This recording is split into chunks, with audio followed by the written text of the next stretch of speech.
নমস্কার, তন্ত্রমন্ত্রে আপনাকে স্বাগত। শ্রীকৃষ্ণের শ্রেষ্ঠ ভক্ত কে ছিলেন?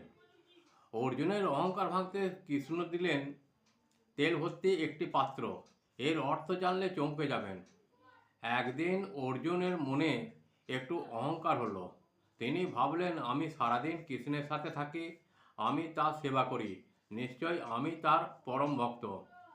কৃষ্ণ অর্জুনের মনের কথা বুঝতে পেরে হাসলেন।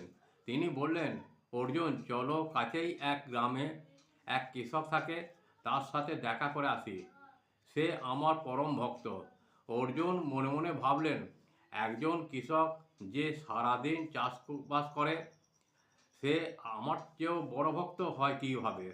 যাই হোক, তারা ছদ্মবেশে সেই কৃষকের বাড়ি গেল। অর্জুন লক্ষ্য করলেন, কৃষকটি খুব ভোরে ঘুম থেকে উঠে একবার কৃষ্ণের নাম নিল। এরপর সে সারাদিন মাঠে হাড় ভাঙা খাটুনি খাটল ও দুপুরে খাবার আগে একবার ভগবানের নাম নিল। দিন শেষে ঘুমানোর আগে আরও একবার ভগবানের নাম নিল ও ঘুমিয়ে পড়ল। অর্জুন অবাক হয়ে কৃষ্ণকে জিজ্ঞাসা করলেন, প্রভু, এই লোকটি তো সারাদিন মাত্র 3 বার আপনার নাম নেয়, তাহলে কিভাবে সে আপনার পরম ভক্ত হয়?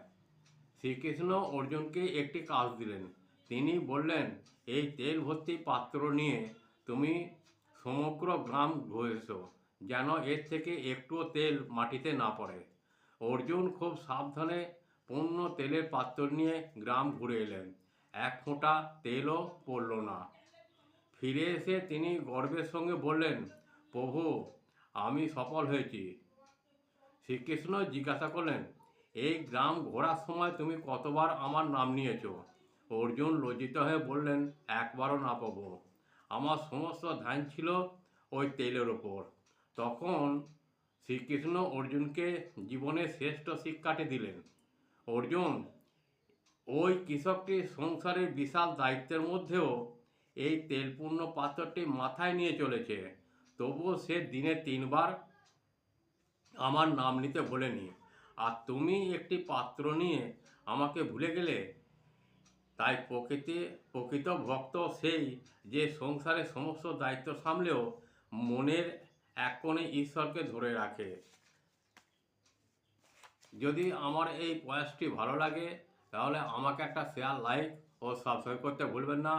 যারা আমাকে সাবস্ক্রাইব করেছেন তাদের উদ্দেশ্যে জানাই আন্তরিক ভালোবাসা ও বড়দের প্রণাম। এইভাবেই আমার পাশে থেকে সাহায্যের হাত বাড়িয়ে দিন, কারণ